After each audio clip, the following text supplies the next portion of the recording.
Well, so here's a little reality check. You ready? I am. For all your listeners. If we're in agreement that there's a lack of standards, who's responsible for that? Every leader listening to this podcast. That's right.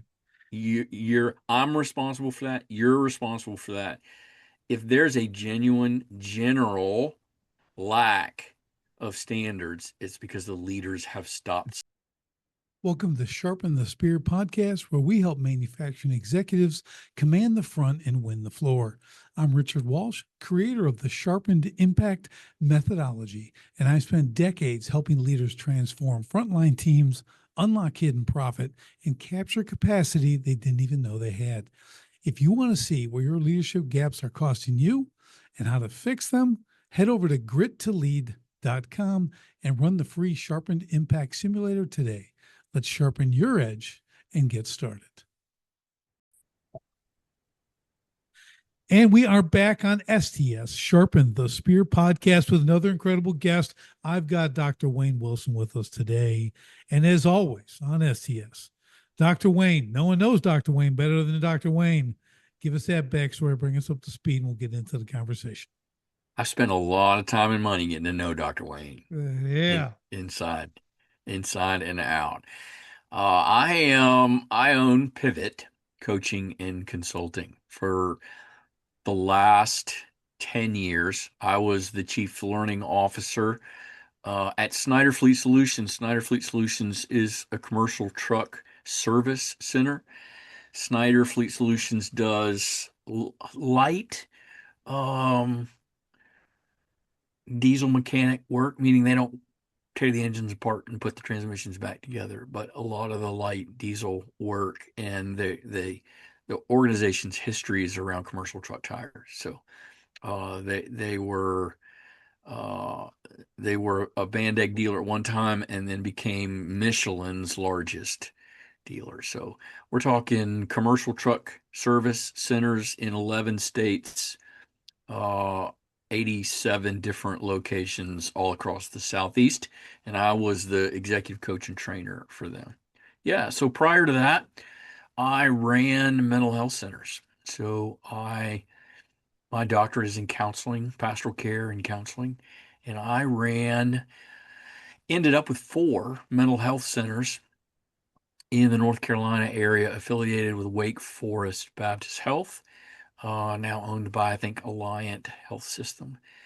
And it was part of the chaplaincy department that we had outpatient counseling centers all over North Carolina. I ran four of those, had a clinical team, oversaw them, and did 18 years, 20 some years of counseling. So sat with a lot of people going through a lot of things. I always say, that commercial, I know a thing or two because I've seen a thing or two. I can honestly tell you, Richard, there isn't anything I haven't heard or seen in the last 30 years. So love working with folks, love folks in the transportation industry, worked with the frontline leaders all the way up to the owner of the company. So my doctor's the doctor of ministry. I recently wrote a book called Pivot, the Pivot Process, 5 moves that transform pressure into purpose. And that comes from my 30 some years of working with leaders and individuals navigating transitions and change. So I am now, I left Snyder Fleet Solutions in April and now the sole proprietor at Pivot Coaching and Consulting. That is awesome. That is awesome. That's a great resume. So Thanks. good for you. You've done a lot. And I agree with you with that. You've been in a lot of heads. I've been in Okay. so many spaces. I've been in ministry, I've been in nonprofits, I've been in a corporate environment of a $500 million company. Yeah, I really can't, if I can't think of anything I haven't seen. Well, you know what's great about that? So let's talk about this real quick. It's just coaching in general. Okay. It's a big thing now. 20, 30 years ago, you might Yeah, have been doing it, but that was rare. yeah, Okay. Like, and now yeah, today you can't even, this never existed, yeah, right? We have the internet, we yeah, have this whole phenomenon, if you will. yeah. It didn't even matter if it was there 30 years ago, I wouldn't have taken it. because Yeah. Well, no one would. I didn't No one accept would. help. Yeah, they don't know what that is. So what is Right? that? Right? Yeah. Yeah, exactly. Yeah. So I mean, you had to be real high C-suite level. They might have Right been doing on. some stuff, right? Right But on. Yep. you're us regular folk, whatever. That wasn't a thing. So really cool to see that. But let's talk about real quick just what you're seeing today in this. You've got just a boatload of experience, right? That you can bring to the marketplace, okay, to help people. And Yeah. I think what's so unique about you, just off the cuff here, um, is really you've been in a lot of different places doing generally the same thing, Yeah. Yeah. right? Yep. And that a lot of people don't get the varied experience in the same realm. Yeah. They get in one place and they stay there 10, 20, 30 years or whatever. And there's nothing wrong with that. Yeah. But I think what's unique about you, Wayne, is you've really been able to to operate in these different realms under the same umbrella. So talk about that from coaching today. Like, what is that? What are you seeing out there? Well, if you'll allow me, I'll zoom out Sure. even further a little bit, Richard, because I started my work with people in ministry.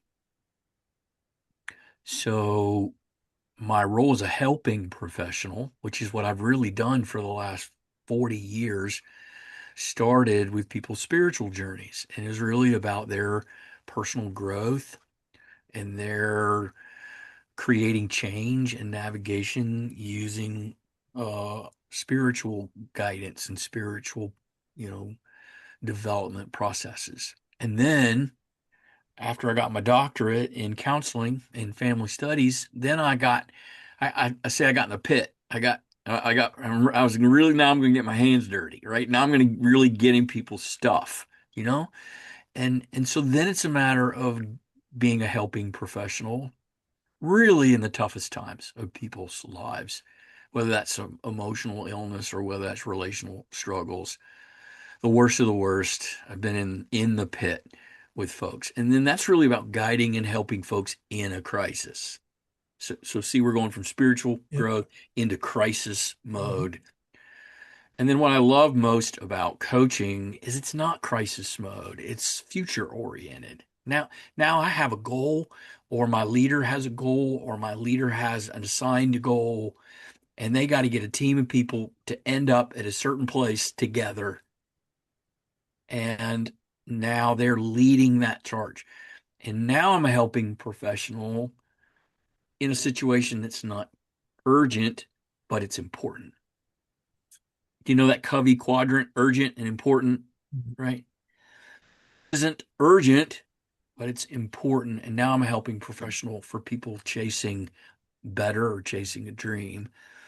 And then to go back to your question, that's even more specific depending on whether you're a frontline leader in the day to day. You're just trying to get stuff done.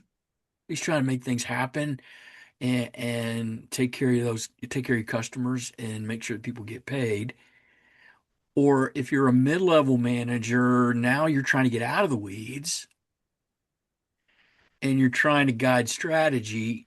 And then if you become an executive, now you have to be out of the weeds and you got to be a leader of leaders, leading an entire organization of people. So it depends on what level of the organization that you're then in and how big that organization is. That depends on what kind of focus you're going to need and what kind of skills you're going to need. Yeah, that's great. That's a really great distinction because all these levels, and I go with a simple sports analogy, Yeah, okay, and pick yeah, a sport, whatever, say yep. football. Doesn't matter. Okay, you're 9 years old playing, you got the pee wee coach, Yep. then you got the middle school coach, then you got a high school coach, then you got a college coach, then you got a professional coach, right? And a Yeah. bunch more from there, Yeah. right? So the pee wee coach is not, training high school kids and vice versa, Mhm. right? Because they have a specificity and they all need different coaching at different levels. Yeah. That's what I tell people too as a coach. I'm like, I'm not your last coach. Yeah. No, no, no. It's just there's people who are I'm going to take you to a certain place, and then I'm going to hand you off. You're my baton. Yeah. Okay, I'm going to take. Yeah. And I'm going to give you the Yeah. next guy who's going to run the next lap. Okay, with Yeah. you, and he's going to get you there. That's kind of how I look at it as well. Yeah. Well, for folks who've never had a coach, before, the great way to think about coaches is a lot like sports. I tell people this all the time. So I was a competitive swimmer. My son was a competitive swimmer. The coach is not in the water, and we don't get in the water Right. with you, right? And we can't improve your performance. Only you can improve your performance. But that coach is right there on the sidelines, making eye contact with you and giving you a nudge. And it's the coach's job to design the workout, the plan, the Tip. preparation, right? So I tell people, I'm going to help you prepare mentally, emotionally, spiritually, physically for the challenge. And then I'm going to be right there alongside you when you're struggling and three of your team members called out sick, quote unquote, Mm. and you still got to get the work done. Then what do you do and how do you handle that and how do you prevent that in the future? So I'm coming alongside you. I'm on the sidelines. But really, it's the preparation of the leader, right? This is this is a critical takeaway for anyone listening. Okay. Coaches don't do your work. Can't do it.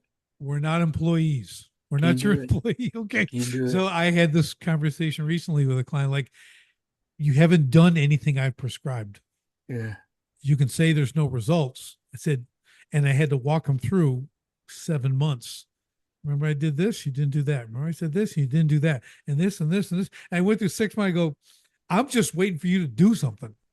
Okay, I'm Yeah. happy to be here and prescribe, but you got to quote take the medicine.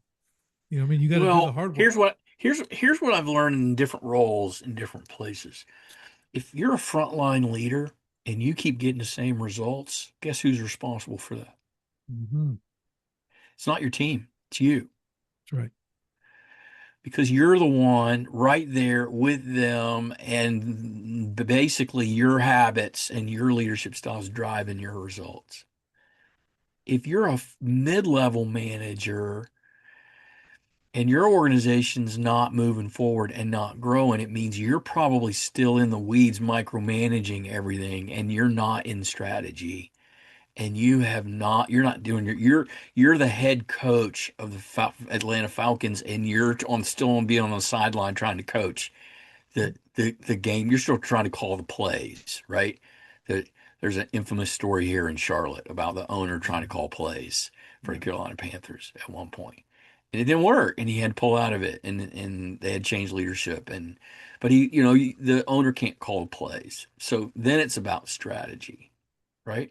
So it depends on the level that you're in an organization as to what you need to be doing and whether or not that coach can help you or not. Yeah, really good point because we see this all the time, and you just described it really, really well, Wayne. It's understanding the coaching position you're in. You know, and back sports, you got offensive, you got defensive coordinators, you got regular trainers, you got all the stuff, right? General managers, you got head coaches, you've got owners, you've got all these parts to the puzzle. Yeah, Okay, and they all have importancy, yeah, right? They have a role. They just need to have that role defined, and then run in that lane. I yeah, often find is too many owners, especially at a little bit lower level. You know, you got a team of 10 or 20 people. I call it the owner prison. You know, they're kind of stuck in that they got to do everything. They got to open the door. The business doesn't run without them. And they're the micromanaging that you mentioned. It's a really big pet peeve with me. Okay. I mm, don't, because it's like failed management. yeah. It's like you're failing because you're not letting go and you're over someone all the time or this, or there's too much, there's pretend delegation.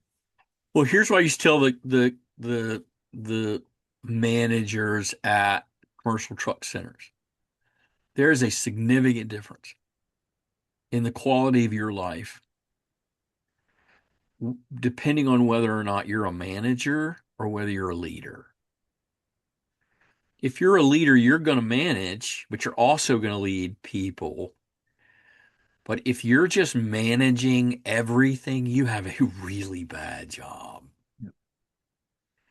Because the moment you're not there, nothing's happening. Right.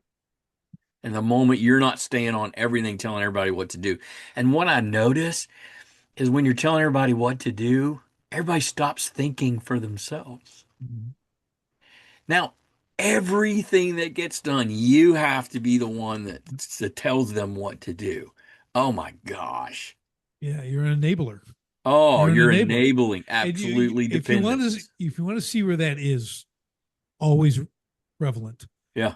go to any fast food restaurant. Right? Okay. So here I always tell you, here's the model. You got teenagers, first job Yep. people, Yep. them, Yep. and you got seniors looking for Yep. something to do, Yep. and you got these middle-aged managers in the middle that hate them both. Okay, and but they're trying to do everything, and it's just hurting cats. Yeah. Guys are quitting in 3 days, first break, all this stuff. The old people. I mean, it's you watch that and you're like, okay, they're a systemized business. They got Yeah. all the best systems in the world, everything, Absolutely. but they can't manage people in the system, Yeah. which is like, wow, because it's always, people in the systems, not systems in the people. They don't Yeah. get that. They don't understand. You have a working system, but you don't have working people Yeah. because you Yeah. can't lead. The leaders aren't creating more leaders. Yeah.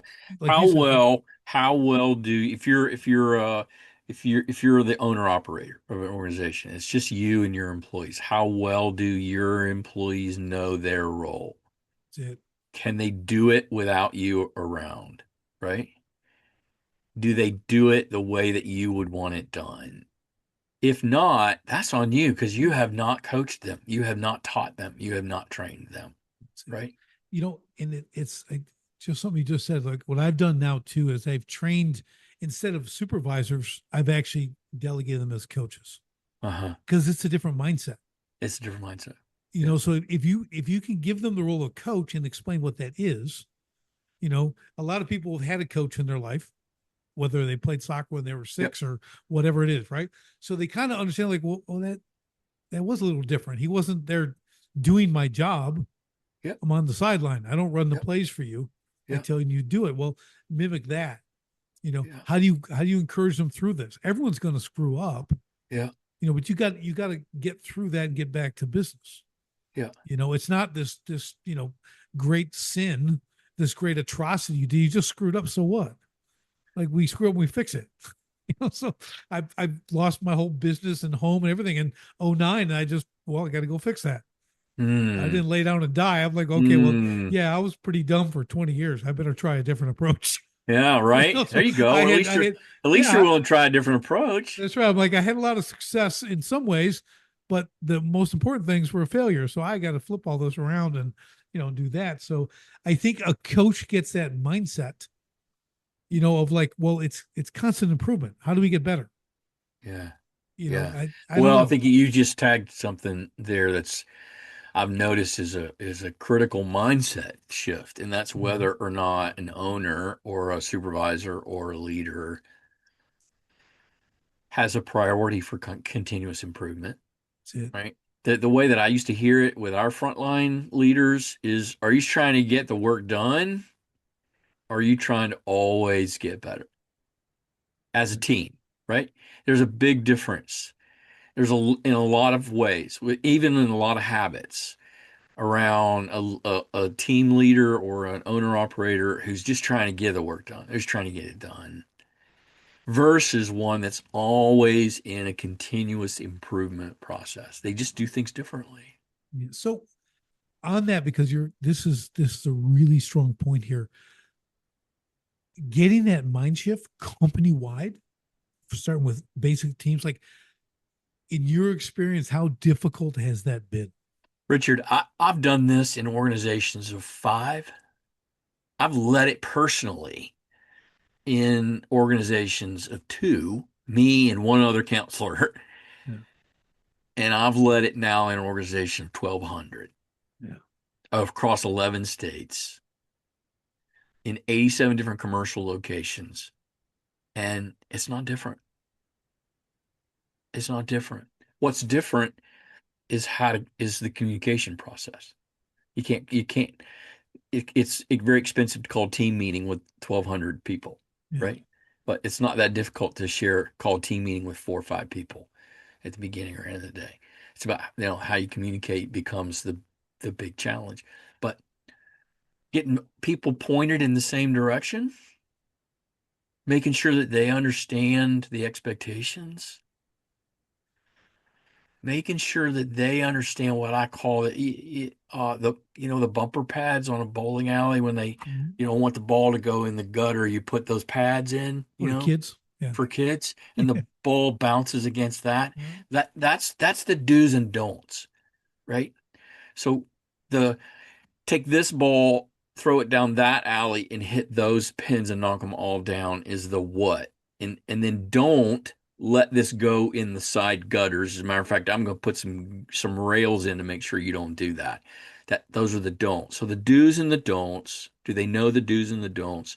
Do they know that the outcome, the desired outcome, and what's most important? And this is where my experience has been whether you're a sole owner operator or whether you're a president CEO of a large corporation, if you think it's a waste of time to spend significant energy describing to the people who work with you and for you what's most important, then you don't get it yet. Yep. There it is. And I have built culture in my own organizations and I built culture in large organizations. And you can't build culture without defining what's most important. Now, we call that lots of things and it gets sidelined because feels like fluffy. I ain't got time for that fluffy. I ain't got time for that. It's just core values. I ain't got time for core values. I'm just trying to get work done. Well, then you don't yet get it that you're going to have a really bad job and you're going to have a lot of unengaged employees because they don't know what's most important. Yeah. And they don't, It's, I'm with you 100%. I think for companies when I work with them is really understanding what is we call it the strategic vision of the yeah, business. You know, yeah, where are we going? And we keep it short, 18 to 24 months. yeah, What does that look like? How are you the hero in that part of the journey? How do you fit? How does this not work if you're not here? Right? Things like that. Like yeah, we build so everyone in the whole team understands again how they're the hero and they're part of the journey to achieve this vision, not just get A out the door to B. Okay, because that's not a real mission anyone's buying into. yeah, Okay. yeah. So Can I you give, know, can yeah, I go give you ahead. some examples? Yeah, please. You can give me some of your examples, but let's take a counseling center of 4 or 5 people. Me, as the executive director, has to make sure that every counselor understands that at the end of the day, did your people get better or not? And at the end of every month, we're going to have a discussion around who's getting better and who's not getting better and why. And in what period of time does it take them to get better? And are people sending other people to you because people get better when they come to you? See, it's all about are people getting better, right? All right, 1,100 employees in a commercial truck center. Is the service happening quickly? Is it done right the first time? Is our primary goal serving the needs of that customer in a timely and effective, efficient process? Did we help them? Did we help them quickly? And did we help them right the first time? Yes or no? You just got to make it simple. Right. But if you don't have that, then you're chasing all kind of rabbits. What have you seen? How have you seen that phrased? Yeah, so I put it in outcomes.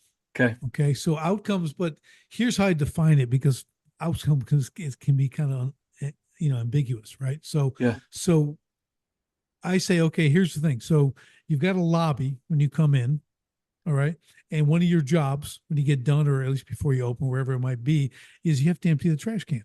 Uh, Okay, so when you don't empty the trash can and it's overflowing, yeah. what's the outcome? The outcome is not the trash can didn't get emptied. Mm, The outcome is someone walks in the lobby, there's overflowing trash in the can. They yeah. see that, maybe other disorganization. The outcome is you've tarnished the reputation of the entire company. Yeah. That's what you've done Yeah. by not taking out the trash. Yeah. So, all these, we start to put the real outcome. Why are we really selling this? I think it was Lowe's, the box store. hardware store thing that they had to think about like 2x4s, 2x6s. They said, what's the outcome? We don't just sell a 2x4. We're selling this for Mrs. Smith, who's, 85th birthday. They're having a family reunion. She wants to build this deck, and the entire, 4 generations of the family is going to be on this deck, and she can all be Yeah. with them. And that's the outcome. That's why we sell wood. Yeah. Okay. Yeah. So like Yeah. when you start to get that bigger picture, Yeah. a real outcome, it you start to think about it differently. It's not just like you said, you're not trying to get the work done.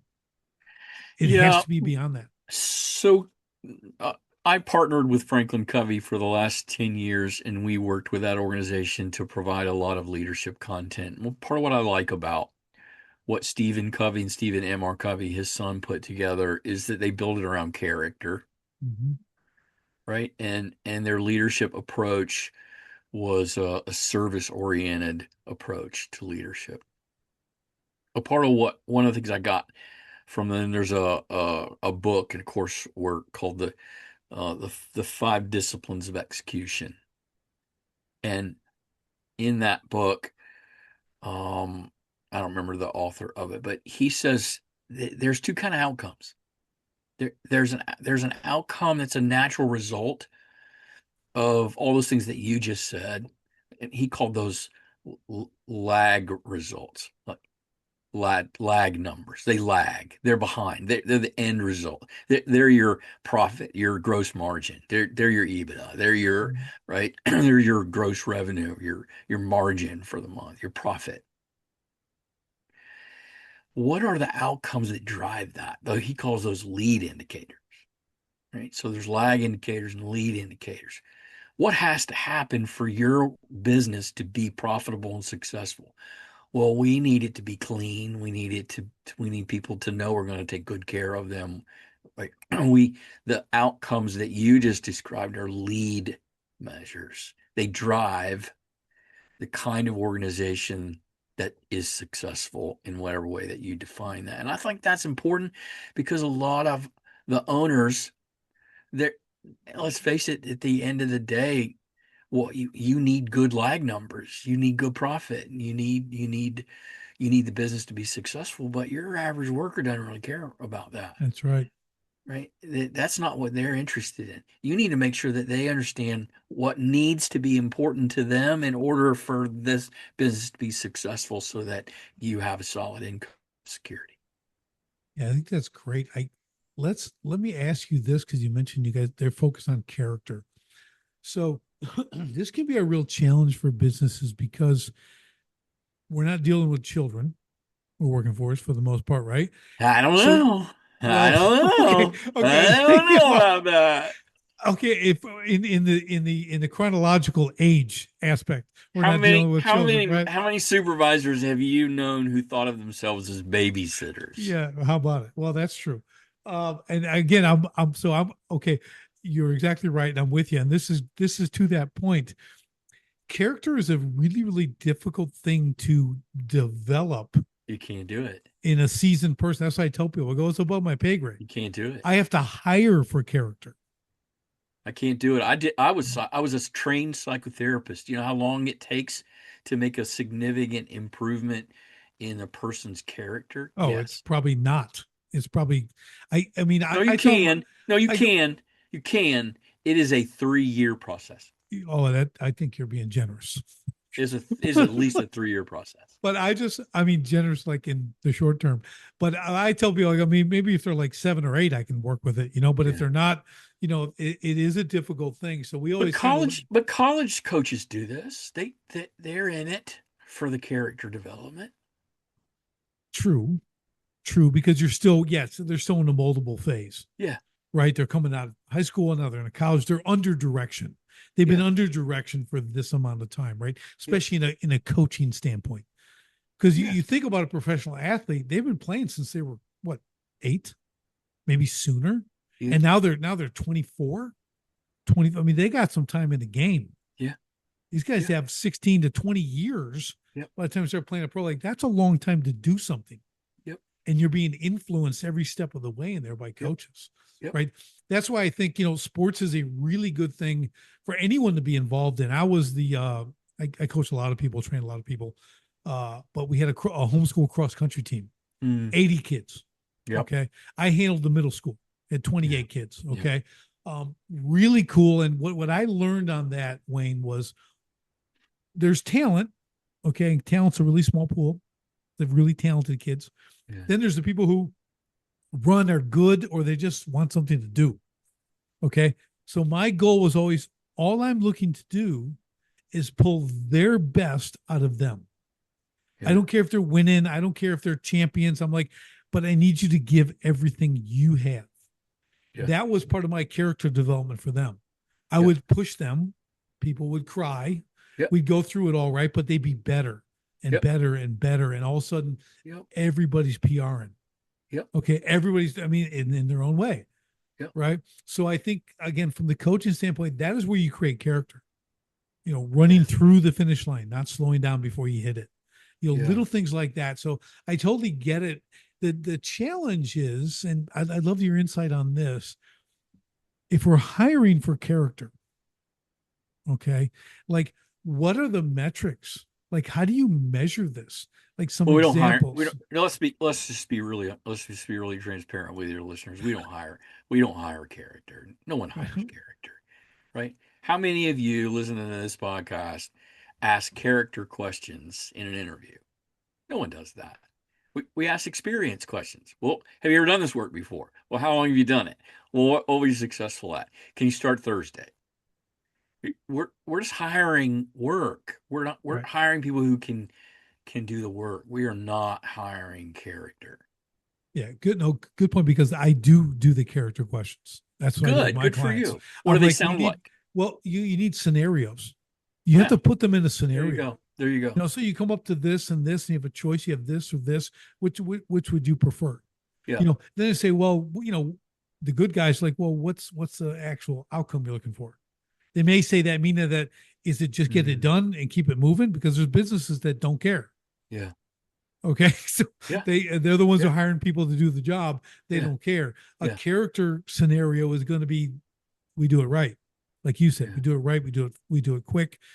The people are happy. We have those true outcomes, right? We don't tarnish reputation. So I like to create scenario questions for them, Okay. All and right. and just to see where they're going to have, and I expect an answer quickly. Yeah. Okay, I don't let them think about it for 2 minutes.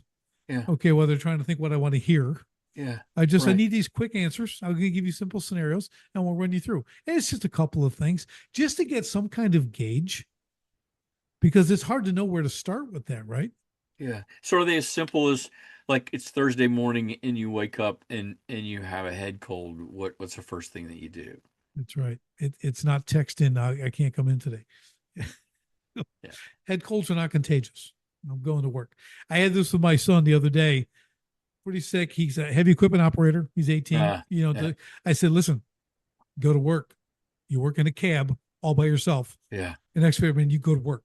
Yeah. And he went to work for a couple of Nice. days. I said, that's what you do. Okay. Because what are you gonna do? Sit around at home and feel bad? I Yeah. go work, make the money. You're not infecting anyone. You're out on a job site. You're tearing stuff down. You're doing demo. Like, just go work. And he came back at the end of the day, Wayne. He's like, hey, you know what? That was a great call. Like when you're in the cat next to me, he's telling me the seat leans back. I put my feet up and I'm just working. I go, this is the best day ever. I go, right? You got paid for being sick. Okay. That's what you want to do. You don't waste sick pay and all that kind of stuff. You do that when it's legit. If you're throwing up and doing that whole thing, I get it. Okay. Yeah. But like, you just feel rotten. Okay. Yeah. You got a cough and stuff like that. Go to work. And Do he you think did. he would have heard that from anybody but his dad? Mm, these days, no. Yeah. But occasionally you'll run into that kind of old salt Yeah. foreman. Yeah. Get in here and work. You'll be okay, man. You work by Yeah. yourself. Get in there, Yeah. and the good leaders would Okay. say, listen, you need to know. It's like being injured and being hurt, right? Like I strained myself. I worked out really hard yesterday. I'm stiff. I'm sore. I'm not moving real good. I'll need a really long warm up. Or it's like I actually hurt myself. Yeah. You need to know what the difference is, Yeah. and Yeah. it's important because obviously from a longevity standpoint, that matters. But It's a it's tough also balance, isn't it? self-awareness. To Yeah, push, but not be a jerk about it, right? exactly. It's Exactly. hard. That's there's an art to that, right? Yeah. That's where your listeners might gain from a coach like me or from you or for other people is if they're not good at that, they haven't learned how to do that. It's an art. It's an art to challenge somebody and push them a little bit, but to do it from a position of care. I used to there's a guy in the 1980s wrote a book. His name is David Augsburger, and he wrote a book called Caring Enough to Confront, and he coined the phrase carefrontation. Instead of I like it. confrontation, Yeah. he changed confront to carefront, meaning that you challenge somebody, but you do it from a position. I care about you. I want the best for you. I'm going to tell you the truth. Right? Right. Love it. Yeah. Do you find, here's another thing that I've noticed and I've really implemented in what I do for companies and stuff now too, is there's a major lack of standard. Well, Okay. that's why I say you can't build culture without people knowing what's most important. That the Exactly. standard is what's most important. The standard, Love there it. is a significant lack of standards. Yeah. Right. So Yeah. we start with that. Yeah. What we have to determine the standard, because if I'm going to, and I do a call in installing command, I Yeah. build commanders, right? So if we don't have a standard to go to, how can we correct people? Yeah. You How when can't. they ask us what when we say they did it wrong, they're going to say, "Well, what do you mean?" Yeah. And I go, "Well, here's the standard." Or if they have a question like, "Well, what's the standard of this?" Okay, you know the standard. Let's do the standard. That's the answer to your question. Yeah. So we want to perform that. But you're right. All the companies, like, they don't even know what they are. What do you mean the standard? Well, so here's a little reality check. You ready? I am. For all your listeners. If we're in agreement that there's a lack of standards,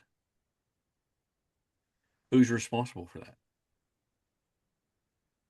Every leader listening to this podcast. That's right. I'm responsible for that. You're responsible for that. If there's a genuine general lack of standards, it's because the leaders have stopped That's it. setting It standards. starts at the top. Right.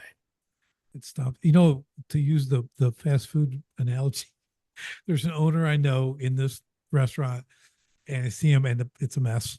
Okay, and I have to go. Starts with you, Bill. Starts Starts with with you, you. man. That's all I have to say. Start with you, Bill. I mean, I can't even go there because I can't even watch chaos. Yeah. So, Yeah.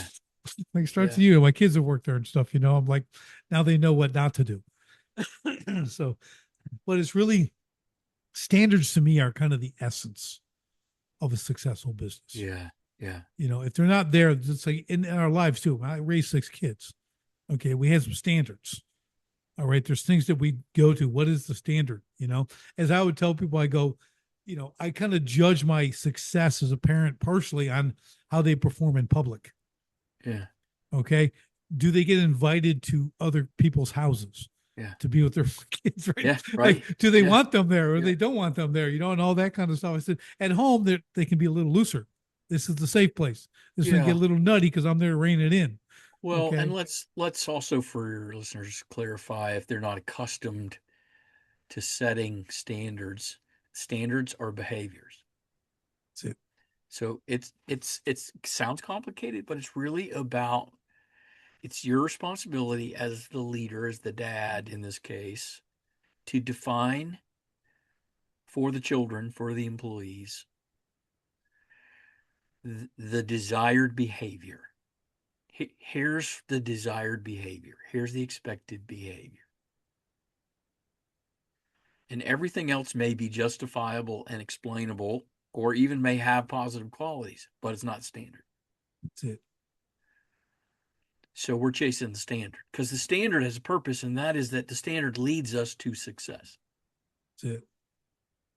So it's the Awesome. leader's job to define the expected behaviors.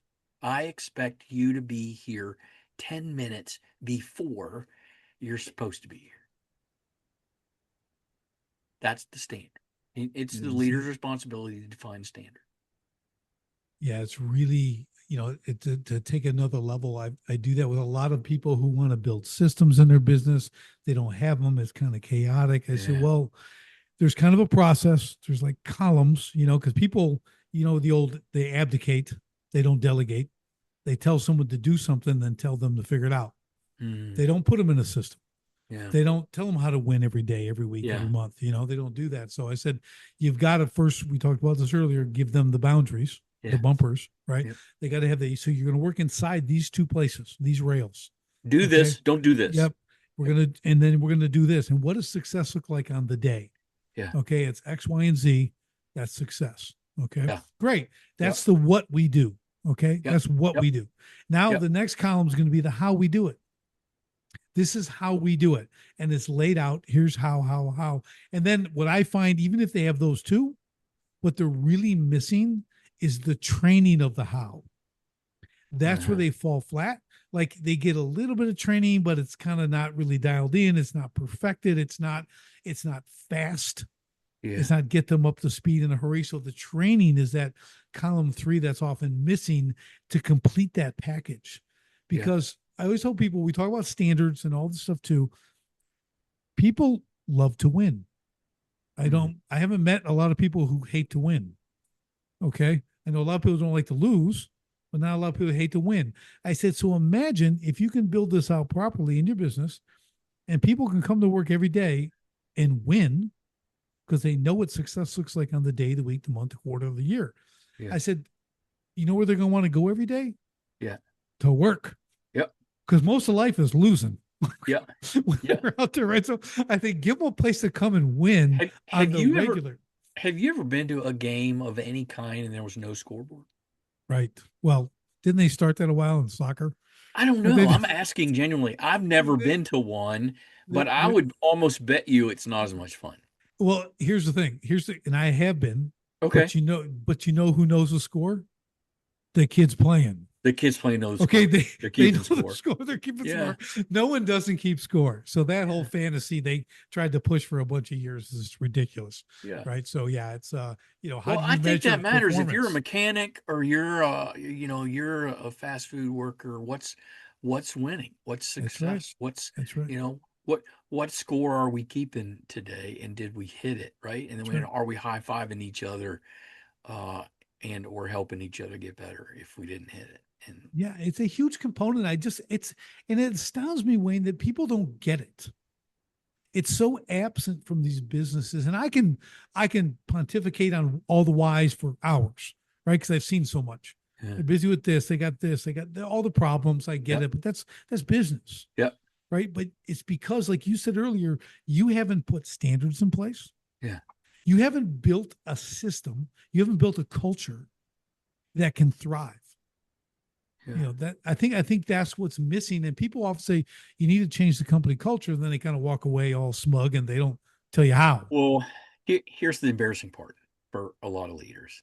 If you haven't intentionally built a culture, you know what defines the culture that you have? You. Yeah, You. They're just doing what you're doing. that's right. They're following you, but you haven't done it intentionally. So the Mm. culture is, whether it's good or bad, the culture is a reflection of the owner, leader, person up front, the key person actually leading the organization. It's a Yeah, reflection of that person. I'll give you a really good example. So again, I'll take it back to the fast food thing. This one locally here, they had a GM, phenomenal. Yeah. I mean, kids, people, they die for that guy. Yeah. Do whatever you want. Like he was a Right lead, on. like a legit, like I mean, out of 700 plus locations, Yeah. they were like number 7. Yeah. That good Yeah. because of him. Now he eventually he was 12, 14, he got his own store, Yeah. meaning that he got to be an owner Absolutely. and moved and left. Yeah. You know where that place is ranked now? Mm. Like 707. Yeah. Right. Right. You're talking to this and the owner, again, starts at the top. Yeah. Okay. He had a guy who was running the whole thing. He was able to have another restaurant, everything else, but that is a challenge, right? You had all that so good. I mean, you're 7 out of 700. You ever watch the movie Remember the Titans? Yes. A few times. Attitude reflect Yeah, leader, Captain. that's right. Remember that? Yep. Attitude reflect leader, Captain. Not the commercial branch managers at Snyder Fleet Solutions. They learned not to complain about their employees because I just Yep. say attitude reflect leadership, That's Captain. right. Right. Yep. For sure. It's it's ownership. I was talking with a client. I'm like, you're not owning this. Yeah. It's like it's on me. It's on me. It's on me. I go, Yeah. you're more victim. Yeah. Everybody's betraying you. Everyone's this. Yeah. Everyone's that. I go, dude. Do you see the pattern? Yeah. Who's the constant in all those things? Yeah. You. You are. I Yeah. said, until you can accept that, you can blame everybody else for your woes. Yeah. I said, but nothing's going to change. Yeah. He was like, I'll Yeah. just go work for myself and not him. I go, there you go. There you Then go. you can be your only disappointment. Yeah. Okay. Who are you going to complain about then? That's right. You can have some nice, quiet conversations with yourself, you know, Yeah. and then go, Yeah. why am I doing this? So it's one of those things. I train my kids with that too. It's very, it kind of the Jocko Willink extreme ownership kind of category. Put that stuff in, like if you can just start to get that mindset, like how did I affect it? It's just like relationships. I know you did a lot of couple stuff in your It's ministry. straight up like Same thing, relationships. right? It's straight up like that. It's You're right both on. responsible. You're absolutely I don't care if 100%. it's 95 and 5. Absolutely. 90, you got 5%, or Yep. you got the 95. You got one or You the other. It's never 50 you're in 50. there. Well, man, you You've better. got some Mm, responsibility here, I right? I've been married 26 years, Wayne, and there's so many times I'm like, I can never just blame my wife. Yeah. I'm like, I want to. Okay, Yeah. but I go, well, I guess I could have done that, could have done that, but you know, would it have changed the whole thing? No, but you got to understand, like, if each of you aren't owning your percentage, Yeah. there's no healing there. Yeah. Yeah. It's a challenge, and I think the workplace is very similar. Yeah. You be Your leaders on this podcast, they need to figure out how they're contributing to whatever it is they don't like. It yeah, it's not all somebody else's fault. If you're the leader of your organization and there are things about your organization that you don't like, you have some responsibility there. yeah. I've had some incredible guests on my podcast, and I had one, and I loved her mindset. She does a lot on the hiring process, Yeah. right? What all Yeah. this looks like, recruiting, things like that.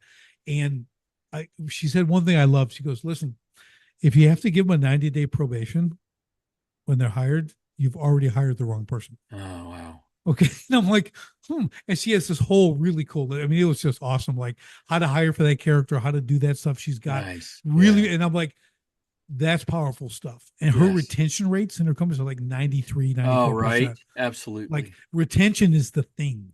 Yeah. Like I think if you ask any owner and you just go, like, I always like to attach ROI to things. Yeah. I go, so when is that break even? When do you get ROI from a hire?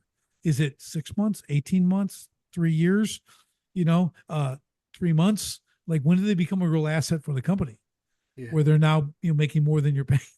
Yeah. But it's in that hiring process is that we talked about a little bit earlier with the character questions scenarios. Like that is something I definitely think most companies do not focus enough on. You said it. They don't ask character questions, things like that. They don't understand the hiring process, and all they're doing is saying that people don't want to work. People Right. just don't want to work these days. Right. You're wrong. I'll call you straight out. People want to work. They want to succeed. They want to be Yeah. successful. We talked about. Well, you and I were talking before the show about things that have changed, and we won't deep dive this, but one Right. of the things I've observed that's changed since COVID, because I went into a corporate environment right before COVID, Mm-hmm. and then what I watched happen was this huge shift where people all of a sudden understood that they didn't have to. Now, if they're going to show up and work, it's going to be because they want to. Right. Before, they had to, or they thought they had to. Yeah. And then all of a sudden, people realized that they could survive. They may have to cut back, but they could survive. So they didn't have to work in a really negative environment, in a really controlling environment. They didn't have to work 7 days a week, 12 hours a day. They didn't have to. If they're going to perform, they're going to work, they're going to have to want to work. Right. And that was a big shift. Yeah, that is a good one. That's a really I see the same thing. It's like like I tell you, everyone's got a pair of shoes. They can walk down to the next business. Yeah. I go, I tell anyone who's complaining about their job, that's one of the, I'm like, well, why are you still there? Yeah. I had a guy, he's complaining about like they shortened the late grace period from like 7 minutes to 3 minutes. Yeah. And he's complaining, he's railing about this. I go, Yeah. do, can I just stop you and say, have you listened to yourself? I would never hire you. Hmm. If you're concerned about how much time you have to be 4 minutes. late, you're planning on being late. Well, what if I Yeah. get a flat tire? You don't own a car. Yeah. But Yeah. if you did, how often do you get flat tires? I said, dude, I'm telling you, I'm like the pit crew. I can Yeah. get one and I'm leaving early. I'm getting to work early. I got that built in. I said, you could do that. I don't know what's so precious, but you're all about, yourself and that. I'm like, that's one of those character issues. I'm like, you're not Yeah. hireable, in my Yeah. opinion.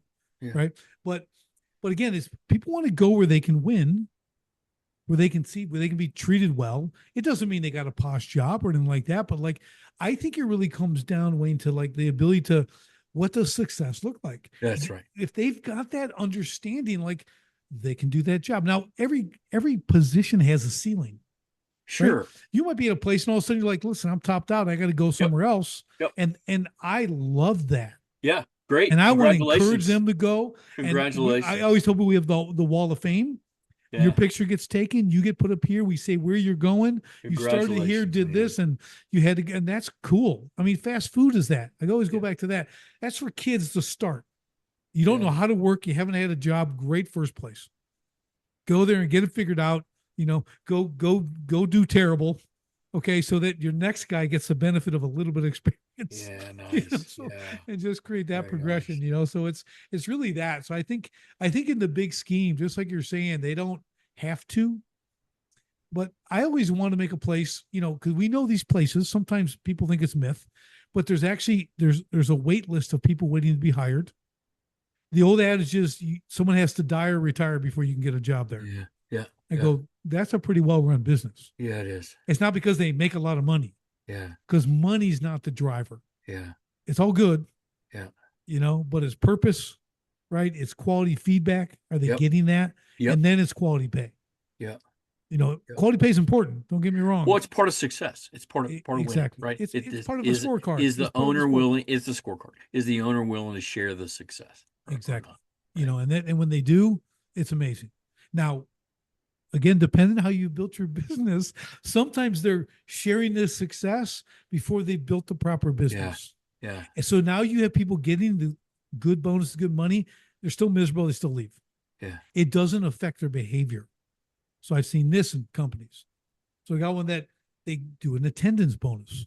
Yeah. Okay. You get $500 a month. Yeah. If you do a couple little things, it's show up on time. Yeah. Don't leave early. Call in when you're going to be sick. We used to have a driver bonus. You know what the driver bonus was based on?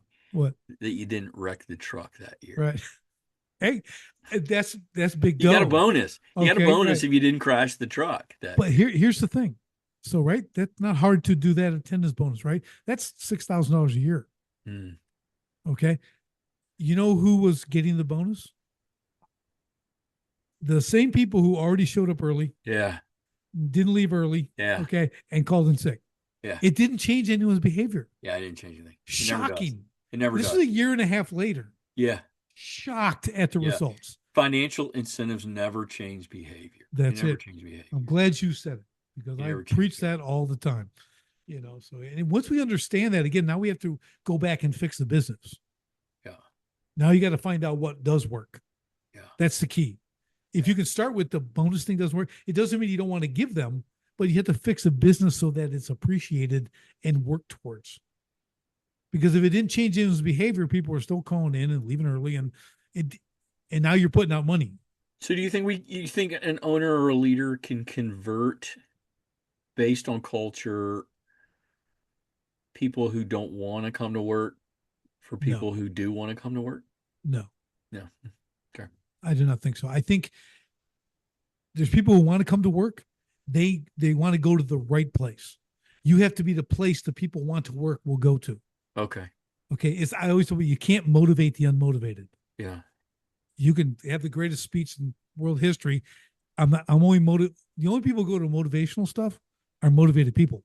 Yeah. Okay. They go to seminars because they want to learn more. They're motivated to learn more. Okay. They want to go hear a motivation speaker because they're already motivated and they want more. Healthy people, you know what they want? To be Yeah. more healthy. They do. And they want to be around healthy people. That's right. Right. High energy, they want more energy. Yeah. Okay. I can't work with the opposite. That's an uphill battle all day. You So know, if you got a team of people and you're having to push them all the time, you're having to holler at them all the time, and they don't show up, and they call in sick, and they're standing around not working if you're not on them all the time. You hired the wrong people, is what you're saying. no, it's two parts, right? You hired the wrong people. I can say yes, but I also Mhm. can say you haven't built your business properly because Okay, to properly build business would not accept those people to work there. gotcha. Yeah, Right? Does that make sense? yeah, So yep. I don't think you do one without the other. Uh, Because yeah, great workers go to a business that doesn't run well and they crush it. They are 10x what everyone else is. They will yeah, not stay. yeah, Because Slacker Steve, you got Super Sally and Slacker Steve. yeah, Super Sally's banging it out, getting stuff done. yeah, Slacker Steve's doing the bare minimum, if that, and they're both being paid the same. yeah, They're both still have their jobs. And yeah, it doesn't matter. So there's no incentive for Sally to keep doing all this. She's going to go where she's going to be appreciated, where a yeah, culture she's around other high performers. yeah, High performers don't want to be around slackers. We want to be around other high performers, yeah. preferably who perform better than me. Well, we used to say, and I still believe it's true. It's not about if you're gonna who you're gonna lose. It's you got to choose who you're gonna lose. Right? You're Yeah, either gonna lose Super Sally or you're gonna lose that's right. right. You're a low performer. One of them's gonna That's right. go. That's right. And And if you I, do nothing and you tolerate that really just negative behavior, Super Sally, she's gone. She's yeah, out. it's you can't have cancer in the tip of your finger and think it's going to just stay there. Yeah. You got to chop your finger off or whatever you got to do, right? You Yeah. got to you got to cut things there. You got to stop it then, not when it is in half your body. Right, Yeah. it's too late. Right, so we have to see these things and be able to diagnose it. And again, it's I have the discussion often about a low and high bar. Okay. Everyone gets the high bar. Yeah. Yeah, well, okay. The low bar is where they kind of don't understand. Yeah. I said, okay, so if Mike comes to work for me and I have here's the low bar, here's things you have to do to keep your job here, Yeah. and Mike comes and he does exactly that. He's there every day. He's on time. He doesn't leave early. Right? Gets to work to only the minimum. Yeah. He's not doing anything extra. I ask. My question is he a good employee? People are like, no. I go, see, that's your ownership thinking. Mm. But he is a good employee because you set the low bar. Yeah. And if I could get a guy to show up every day and he's doing the low bar that I set and never misses a day, doesn't leave all day, that's a good employee. Yeah. Because there's people built for that. Yeah. Right. And so just inch the low bar up a little bit. They'll do it. Yeah. You gotta understand. Don't worry about establishing the high bar. Focus on the low bar. Yeah. That's what you have to focus on. Hopefully the high bar is movable, right? Well, of Hopefully. course, but high achievers are going to move. Uh-huh. They don't need a push. They need a nudge. Yeah. You know what I mean? Then they're off Yeah. and running. The low bar, that's effort. So you gotta instill that properly. You really got to focus on that because we accept negotiation. We accept all this nonsense from the low bar. Like who's in charge here? Yeah. It's not them. Yeah. You don't get to dictate this. And people, for me, Wayne, I try to take people back to like the standard is a big thing, but like we're here to achieve something. How do we do it? What do we do it? It's the standard. That's what we need to do. I don't have to come and rub your back while I'm telling you what to do so you feel good about yourself. Yeah. Yeah. Okay. We're adhering to a standard. We're all under that standard. So there's a performance aspect here, and that's what we have to do to maintain a position here. It's a Yeah. little hardcore, but it's kind of in general, that's what we're doing, right? Yeah. Yeah. Well, what I hear you saying is the leader clear about That's what's it. expected, the That's minimums it. and hopefully not the maximums, but the targets, right? Yeah. It's important. I mean, and it's, I spent 20 years like doing what I did. I was great at it and doing the stuff. I got guys working with me. I led from the hip. Yeah. No plan, no nothing. Just we do everything great. Yeah. That was my model. Yeah. We do everything right. We do it great. Matter of fact, I Yeah. had a crew, Wayne, that left one year. They left for a season because they didn't like a project manager I had. And they went and worked for another company, did the same thing I did. Came back a year later after I figured out it was a project manager who was a problem, got rid of him. Mm, They came back, won the job. I said, okay, totally, I want you back. Best guys ever. Okay, I loved him. Hated to see him go. And I'm like, well, tell me about the other place. Oh, it was terrible. Homeowners yelling at us. This all run. The guy didn't care. yeah. Stuff's not level. I mean, they're water features, like water Yeah. knows level, right? Well, Yeah. stuff is level. So they're just telling me how bad it is, but the guy didn't care. He just scream at him, make him get it done, and get on to the next thing. So when you know quality, when you Yeah. know high end, and Yeah. that's how you function on the daily as part of Yeah. who you are, I go, you can't go back. Yeah. You can't go Yeah. back to the schlock work. Yeah. It doesn't work. And those guys were like, they were so happy to come back, because they love what they did, Yeah. but they were forced to do it poorly. Yeah. You Yuck. literally think about that. Yuck. That's like Yeah. a Yuck. poorly run Yeah. place. You're forced to do work poorly Yeah. Yeah. because that's their absence of standard. Yeah. Oh, yuck. Yeah. It's something, isn't it? It's amazing. Well, Wayne, what a conversation. I knew we'd kill it. I knew it'd be great. I really It's good. appreciate That's all good. the insight, your years of experience, and everything else. There's so much. We may have to do a part two. Okay. But I got a lot of Okay. stuff I still want to talk to you about. We can Great. get Let's into do the it. ministry aspect and all that. I Yep. mean, I love that stuff.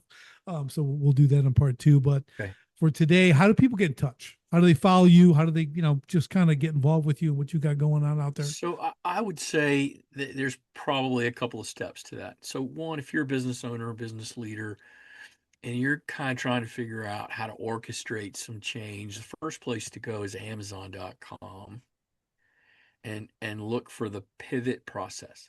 PIVOT, the pivot process. Dr. Wayne Wilson. 5 moves that transform pressure into purpose. And there's 5 steps, PIVOT, right? To learn more, you can go and get the book. It's if you have Amazon Premium, it's free. Kindle is free. Kindle version is like $4. The book is $14. I'm not making money off this. It's my coaching process, right? So I've written out my change process. And so your business leaders can get that book and they can self-guide. There's some exercises in there. Self-guide the change process. So if you're the leader listening to this podcast and I need to make some changes, go get the pivot process and walk the process. If you need help with that, you go to coachdrwayne.com. Coachdrwayne.com. And just book a 30-minute free conversation and let's talk about what it is that you need to improve, and we can talk about how it is that I might be able to help you do that. So get the book, Pivot Process, 5 moves that transform pressure into purpose. And if you need some more help, go to coachdrwayne.com and give me a call, and let's book a time to talk. I love it. I love it. So here's what I always tell my listeners: books are great. Get them, read them. But if you just only read them, you don't take action. We have a problem. It's just not Now, knowledge. what you said, I love this too. I think, you could go either way, but get the book, read the book, then call Dr. Wayne. Yeah. Like have a base, understand his stuff, and then call him and say, okay, how do we work on this?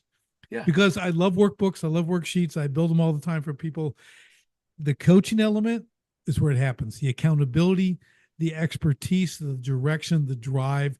That's part 2 of the book. Right? It's absolutely part 2. Yeah. And it's so important to understand that, like, if you resonate with the book and you have access to the author, make access.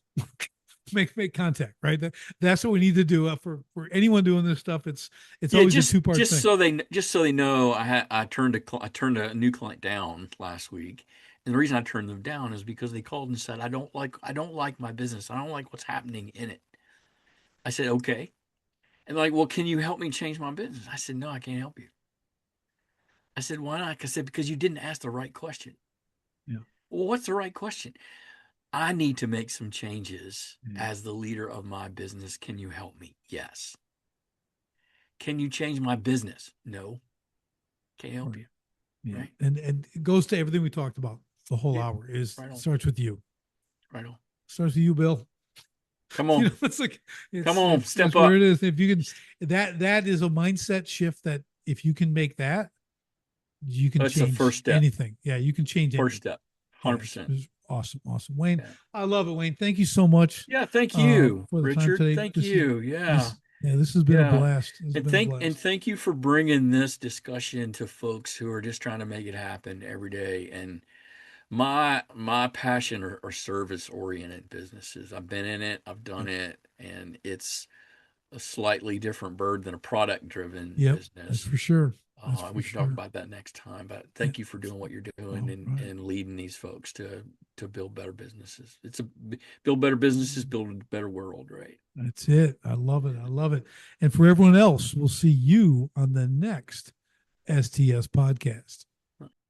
Thanks for joining me on the Sharpen the Spear podcast. If you're a manufacturing executive and you're serious about unlocking hidden profit, improving frontline leadership, and taking control of your floor, go to grit2lead.com right now. Run the free Sharpened Impact Simulator and discover your biggest opportunities are hiding. Don't leave millions on the table. Sharpen your spear, lead from the front, and win the floor. Until next time, stay sharp.